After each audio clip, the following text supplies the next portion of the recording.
In today's video, I'm going to go over my thoughts and impressions of these 7 PAF pickups I installed in my Gibson ES345. If you haven't seen the comparison video yet, go ahead and click here or click the link in the description and watch that first. This video is going to be purely just my impressions as the player, since not everything really comes across that well if you're just at home, watching the video on YouTube. I thought it would be kind of important for me to just talk about, from the player's perspective, what I heard. Now, you may agree or disagree with me, and maybe you think all of this is just total nonsense.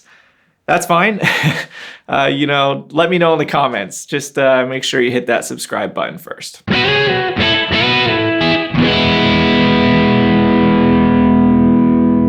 All right, so quick reminder on the sets I tested. We've got the stock set of Gibson MHS pickups, then Lollar low-wind Imperials, Wizz premium clone PAFs, Throbak SLE-101 Plus Limiteds, ReWind electric 1958 and low output A5 PAFs, and finally Holmes H450 and H455 PAFs.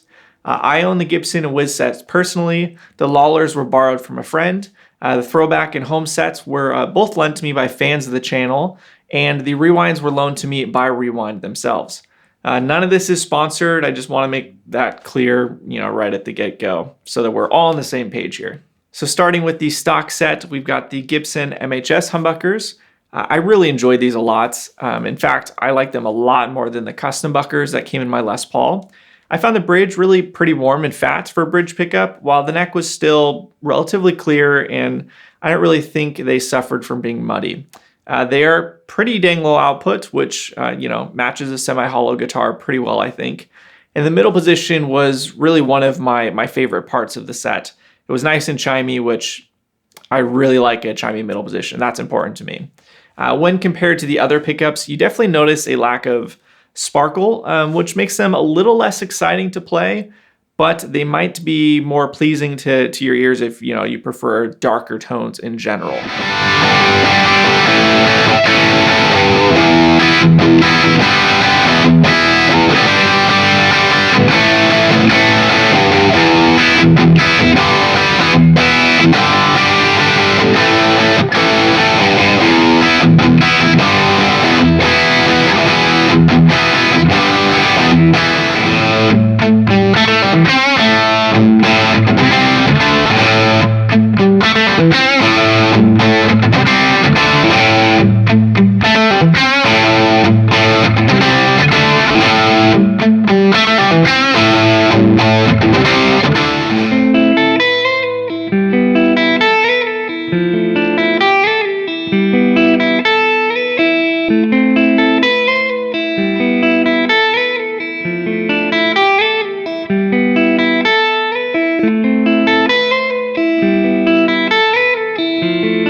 Really impressed with this set. The low mids at times came across as a little congested, but the neck held its own pretty well, definitely thanks to it just being so low output, so it wasn't pushing the amp super hard.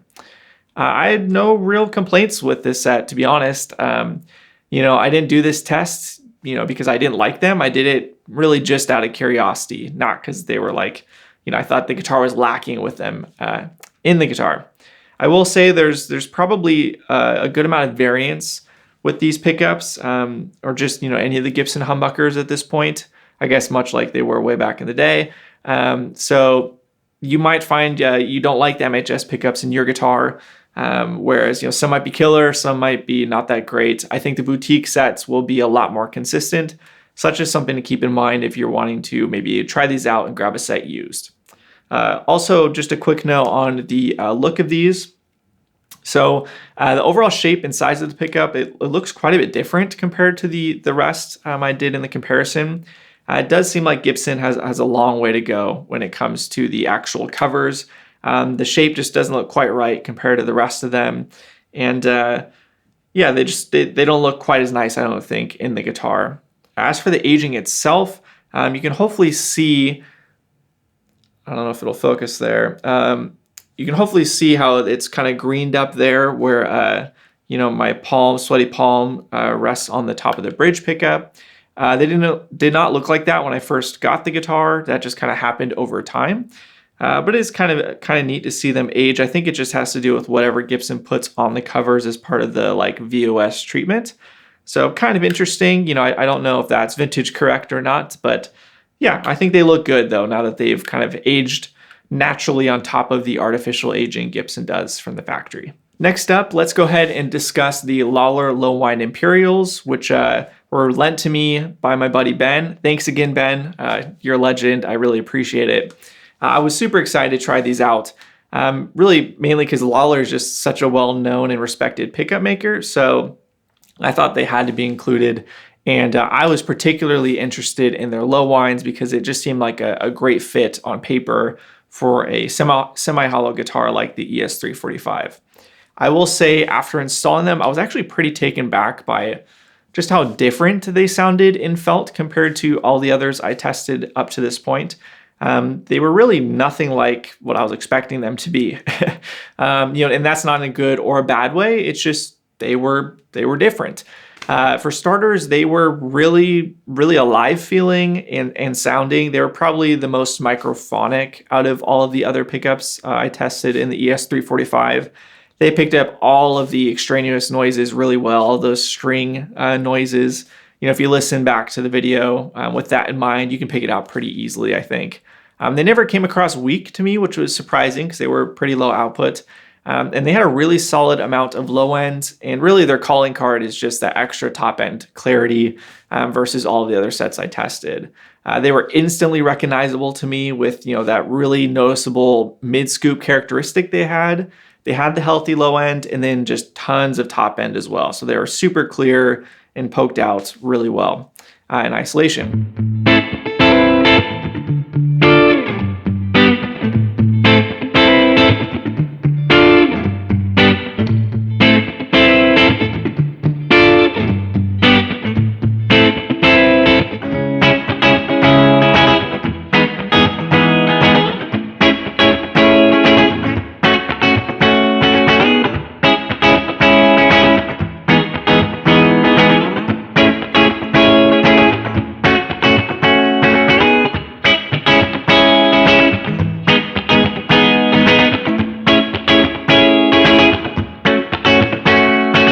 The overall tone they produced, I think it came across pretty well in the video, but just, from the player's perspective, I did find them a bit harsh at times. And I actually used this set in the guitar during a weekend service at church just to kind of see how they performed in a live environment. And I thought they were great, but they definitely, had to be tamed a little bit, that top end. The clarity was great. It fits praise and worship style music pretty well. But the top end, I did feel had to be kind of rolled back a little bit. So that being said, this is just, they're a cool set. They sound very different, but they don't give the kind of tones I was looking for personally for this guitar. It just they didn't sound particularly vintagey to my ear especially compared side by side to the other pickups I tested. So they just weren't a right fit for me. Still, I totally get why they're so popular. And if you want a humbucker with just outstanding clarity and more single coil character, I think they're pretty hard to beat. Moving on, let's go over the Wizz Premium Clone PAFs. These are a returning set from the Les Paul PAF comparison video. I like them a lot in the Les Paul, and I actually like them a lot in the ES345 as well. It's interesting. I thought their character shined through on both guitars, which, I was not expecting. I thought they were going to sound completely different because they're very different guitars, but, they sounded different, but the tonal characteristics I'm going to talk about in a second, I think, stayed consistent. But before getting into the sounds too much, I do want to just kind of mention just how much I like the look of these. I really like the aging on them. I think they Wizz did a great job on the aging, and the covers look very distinct and very different versus the other ones. They're just slightly more squared, I'd say, versus the other sets. And like I said, Les Paul video, I'm not sure, which is more historically accurate, but I think they look great. So as for the tone, I thought they have, just a really unique mid-range that it's sort of hard to describe. It's more scoop sounding than most of the other sets I've tried, which makes for really great clarity. And they have this extra bit of sizzle on top, especially in the bridge, that you may like or you may hate.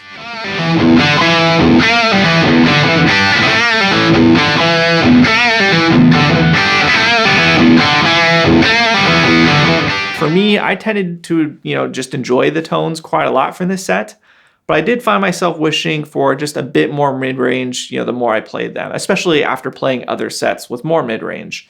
The bridge really for me is the star of the show with this set.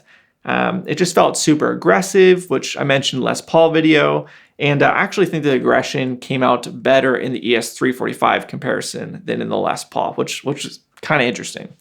I felt like, these just wanted to rock. They were a lot of fun to play. The bridge, I didn't really want to leave the bridge position with this set.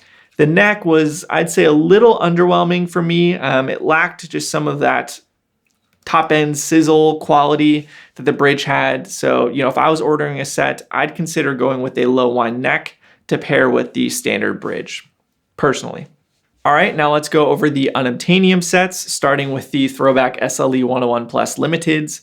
Tons of you guys requested I get a set of Throbaks to test. I tried for a long time to get a pair myself, but in the end, just an awesome guy off of the My Les Paul forum came in clutch, letting me borrow his personal set, which happened to be a really special limited edition set with NOS wire. So that was awesome. Huge shout out and thank you to JR for sending these over to be included. So overall, I found the set just really interesting. To me, from the get-go, it was pretty clear that they were more meant for, a Les Paul made for hard rock than a semi-hollow guitar like this ES345. My play style tends to be, well, it's pretty varied, but yeah, I just could tell they felt aggressive and really punchy. And the bridge was, it's higher output than the other sets in this comparison. And it just seemed like they wanted to rock, quite a bit and not really do a whole lot other than rock.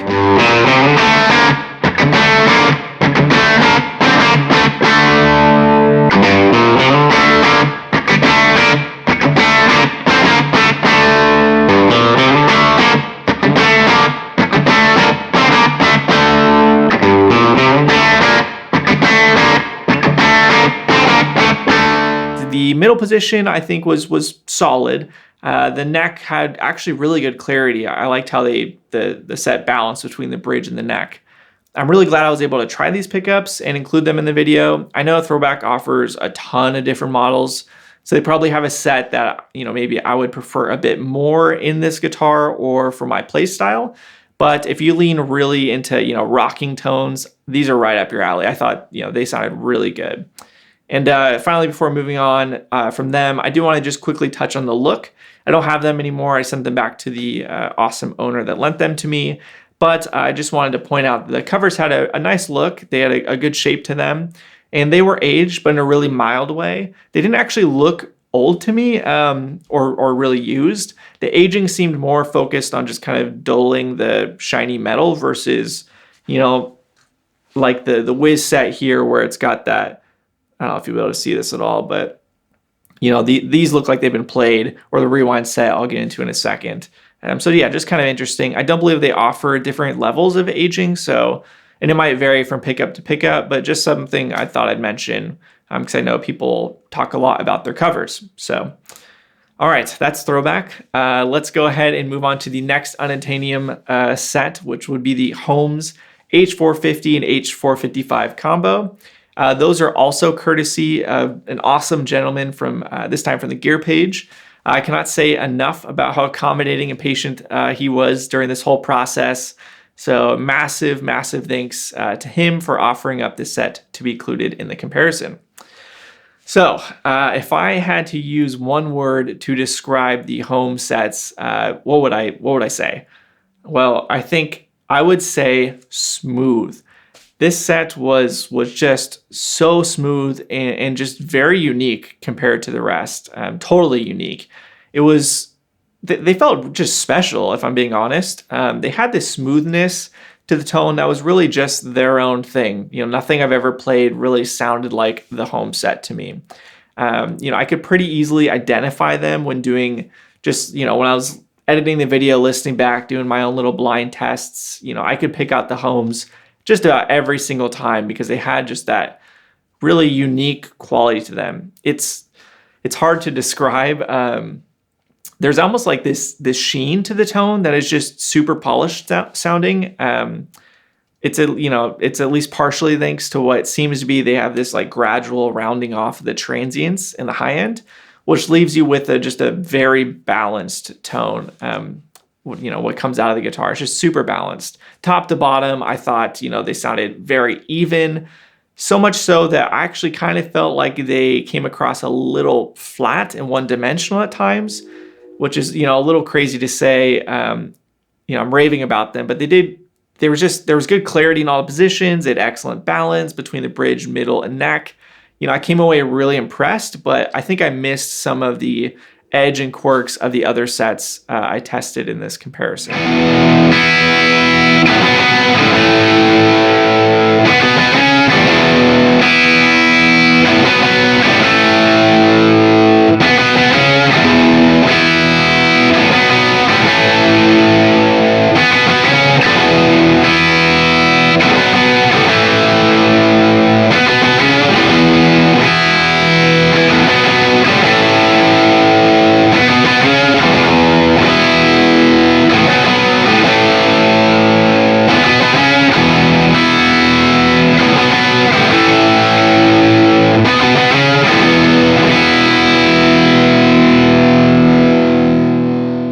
It almost reminded me of a PRS guitar versus a Gibson Les Paul.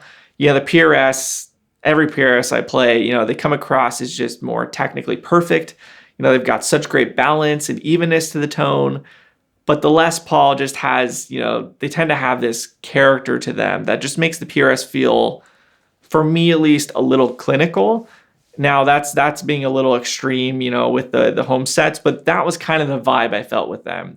Technically perfect, but maybe a bit too much. So, I will say it was cool to see how unique they were. I wasn't sure what to expect. They have a ton of hype online. Obviously, if anyone's been on a forum, and they've probably seen Holmes, raved about, and they are unobtainium. So, it was kind of neat to be able to try them, check them out. And if you can get your hands on a set, I think they're definitely worth owning. They bring their own thing to the table. Last but not least, let's go over the two sets from ReWind Electric. As mentioned at the beginning of the video, these were sent to me by ReWind to borrow for this test. Long story short, I bought a set of used ReWind pickups for the Les Paul comparison video. I was under the impression they were his PAF replicas, but when I reached out to confirm the exact model, they turned out to be his T-tops. So that was kind of a bummer. I decided to include them in the Les Paul video anyways, and I'm actually glad I did because they were really cool pickups and they offered something a bit different. But, when it came time to do the PAF comparison in the ES345, James offered to send me his actual PAF replicas. That way I didn't have to, go searching for a used set, search the entire internet trying to grab a used set of really what I was hoping to include from the very get-go. So anyways, he sent me 3 different sets, and 2 of which I did include in the ES345 video because I thought they fit well in the test. The third was a set that wasn't a PAF replica. I did upload a little video just playing through them. I did check them out, but they weren't a PAF replica, so I didn't think they were a good fit for that. So the first set that I did include was the ReWind Low Output A5 PAF. I was super curious to see how these would compare to the Lollar Low Wind Imperials. And wow, did they end up being totally different. This set to me offered really slightly different shades of PAF tones that others produced. It was not, what I would say or classify as a radical change like the Lollars were. According to ReWind, these were based off of an early 60s PAF. So if I'm being honest, a piece of me was hoping they'd be my favorites since it made perfect sense to have a 64 reissue ES345 with an early 60s PAF replica. In practice, though, they weren't quite the right fit for this guitar, I don't think. They felt maybe a touch weak in the comparison at times, with just this kind of reduction in the overall weight of the tone and low-end thump especially.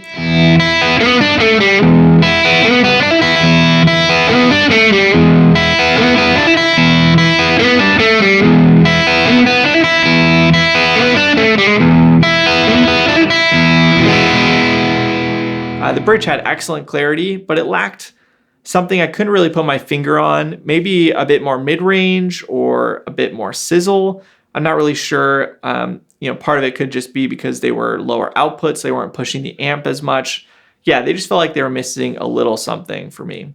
The set was really well behaved overall. I was hoping for a little bit more clarity over the traditional line pickups tested, but they seemed really just pretty similar to the other ones overall. More just with the, slightly less push to the amp, like I said. So not necessarily a big tonal change, but just less push to the amp. Overall, I felt like they were just a solid PAF pickup. I didn't think they were ever really my number one favorite in any of the excerpts, but they were never my least favorite either. I would say they were just very consistent, and they did offer something a little bit different. So moving on from that, we have the second set of PAFs from ReWind Electric, and those would be the 1958 PAF replicas. So before getting into the tones of these, I did want to just quickly touch on the aesthetics of the ReWind covers. The aging on these I thought were pretty interesting, very different than, say, the Wizz set. The Wizz set just looked like, the metal was dulled and has kind of those shadows for the strings.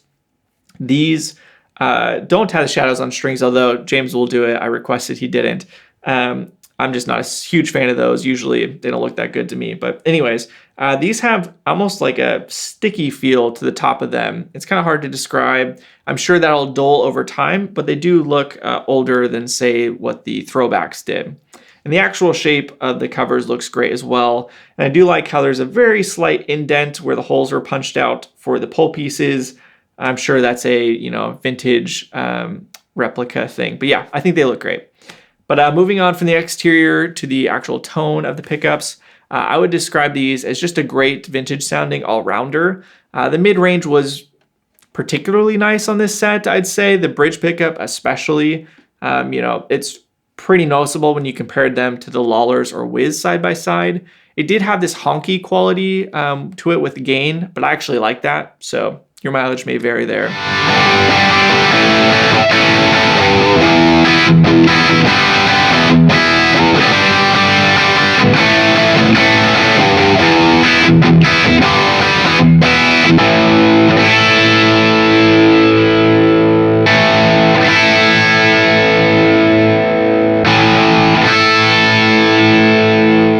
The tone in general just kind of had this vintage quality to it. They weren't harsh, they weren't super aggressive or really modern in any way. I actually thought they were a little softer and squishier than some of the other ones, almost like, they were an old set of pickups. I did find myself wishing the neck was lower output and cleaner and clear sounding, but the set had its own thing going on that I found myself getting more acclimated to over time the more I played them. If excellent clarity was, a main requirement for you, this set probably isn't the right choice. There's probably, there's definitely others that prioritize that more, but they had a pretty good balance overall, and they seem to just kind of mimic just the warmer vintage tones that I hear in recordings all the time. So I will say the middle position had a pretty good chime, which is important to me, and the bridge was not overbearing and it wasn't weak. It was just super solid. Yeah, I'd say the set was just really solid. So there you have it. There are qualities I liked about all of the sets, honestly. And this test for me was much closer sounding than the Les Paul one I did, which I think comes down to a couple of factors. First and foremost, all these pickups are pretty much going for the same sort of tone, so you'd expect them to sound similar. They're all designed to let the guitar's voice ultimately shine through versus, trying to radically alter the tone. So, that also lends to them sounding similar. And finally, they're just all nice high-end pickups made by, well-respected winders. So it's not shocking that they all sounded good. And also, it's worth noting, you have a great guitar as the control. That's, the constant. It shouldn't be a surprise that they all sounded good because this is just a very good guitar. So with that being said, I'm not 100% sure I found the perfect set for this guitar. In the Les Paul video, it was clear as day to me the Doyle coils were the set for that guitar. But here I thought every set tested had a little something that I think could be improved. I did decide to reinstall the ReWind 1958 PAFs in this guitar, and I've been enjoying them for the past couple of months. I think they've sounded great. I'm probably going to continue experimenting with the guitar though. For example, I was thinking about throwing in the ReWind low output A5 in the neck and keeping the 1958 PAF in the bridge. I think that might make the perfect set for me. I really like the bridge of that set and the neck of that set. So I think that could create a cool combo. And maybe there's other pickups I'll try. We'll see. Stay tuned. But yeah, I think that covers it. So now it's time to hear from you guys. Do you agree with my assessments? Which did you think was your favorite and why? And is there anything you want me to take a look at for potential future comparisons? So go ahead, comment below. Until next time, I'll catch you later. See ya.